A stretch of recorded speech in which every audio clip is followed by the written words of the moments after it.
ভাই বলুন তো কোন সাহাবী সাপের দংশন খেয়েও আমাদের মহানবী সাল্লাল্লাহু আলাইহি ওয়াসাল্লামকে বাঁচিয়েছেন, তবুও নিজে সাপের কামড় খেয়েছেন, তারপরও নবী করিম সাল্লাল্লাহু আলাইহি সাল্লামকে বাঁচিয়েছেন? বলতে পারবেন কোন সে সাহাবী?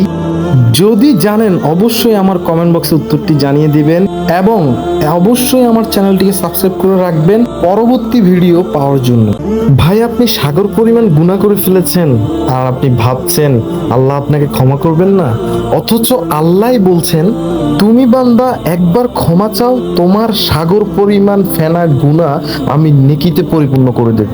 তিনিই আমাদের করুণাময় আল্লাহ। গীবত এতটাই ভয়ঙ্কর, মেরাজের রাতে রাসূলুল্লাহ সাল্লাল্লাহু আলাইহি ওয়াসাল্লাম যখন এক জাতির পাশ দিয়ে অতিক্রম করলেন, তাদের নখ ছিল তামার তৈরি, তারা নিজেদেরই নখ দিয়ে নিজেদেরই মুখ এবং বুক চিরে খাচ্ছিল। তখন রাসূলুল্লাহ সাল্লাল্লাহু আলাইহি ওয়াসাল্লাম জিবরাইল আমিনকে প্রশ্ন করলেন, এরা কারা?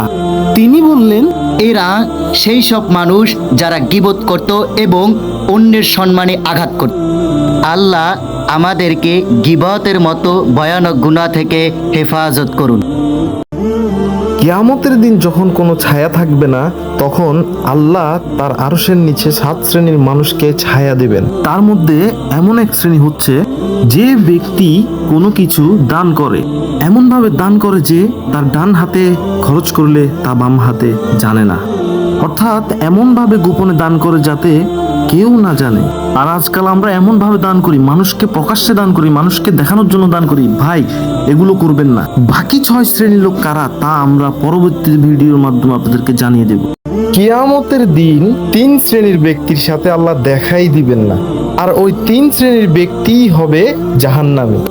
আর তাদের মধ্যে এক শ্রেণী হলো ওই সকল ব্যক্তি যারা দুনিয়ার জমিনে ছবি অঙ্কন করত, এই জন্যই তারা বিনা হিসাবে কোনো হিসাব নিকাশ ছাড়াই জাহান্নামে যাবে এবং আল্লাহ তাআলা তাদের সাথে দেখা পর্যন্ত দিবেন না। এই যে ভাই বলুন তো দেখি, আল্লাহ তাআলা কোন নবীকে আসমানে তুলে নিয়ে গিয়েছিল কিন্তু সে এখনো জীবিত আছে, আবার তিনি কিয়ামতের আগে আমাদের মাঝে ফিরে আসবে আমাদের নবীর উম্মত হয়ে? সেই নবীর নামটা আমার কমেন্ট বক্সে জানিয়ে যান এবং আমার চ্যানেলটাকে অবশ্যই সাবস্ক্রাইব করে রাখেন আমাদের পরবর্তী ভিডিও দেখার জন্য। রিজিক নিয়ে দুশ্চিন্তা করেন ভাই, একটি পাখি খালি পেটে সকালবেলা বের হয়ে সন্ধ্যায় ভরা পেটে ঘরে ফিরে আসে, কারণ সে আল্লাহর উপর ভরসা রাখে। এজন্যই নবী করিম সাল্লাল্লাহু আলাইহি সাল্লাম বলেছেন, যদি তোমরা আল্লাহর উপর ভরসা করতে তবে তিনি তোমাদের রিজিক দিতেন যেমনটা পাখিকে দেন।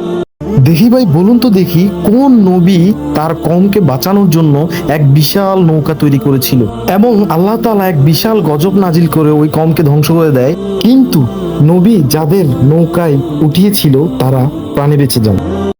চট্টগ্রামের আলো বাতাস আর মনত প্রেরণা, অনারার ভালোবাসা পাইলি পূরণ হইব আর মনের বাসনা। বরিশালের হুজুর আমি, ছন্দ আমার ভাষা, লেখার মাঝে খুঁজি ফিরি আপনাদের ভালোবাসা।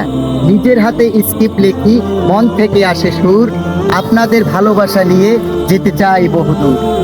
বলতে পারবেন কত বছর ধরে আমাদের নবীর উপর আল কোরআন নাজিল হয়েছিল? বলুন তো দেখি কাল কিয়ামতের ময়দানে আল্লাহ তাআলা কোন ব্যক্তির চেহারা জাহান্নামের আগুনে জ্বালাবে না? জেনে থাকলে কম বক্সে উত্তরটা দিয়ে যান। মেয়েদের জন্য 14 জন পুরুষের সামনে যাওয়া জায়েজ আছে।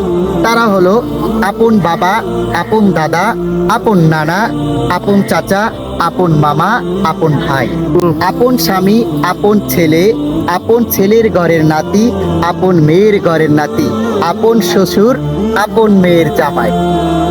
এই যে ভাই, আপনি আর আমি দুনিয়ায় বসে দুনিয়া থেকে গরু ক্রয় করে তারপরে কুরবানি করি, কিন্তু স্বয়ং আল্লাহ তাআলা কোন নবীকে জান্নাত থেকে, সরাসরি জান্নাত থেকে একটি দুম্বা পাঠিয়ে কুরবানি করার হুকুম করেছে?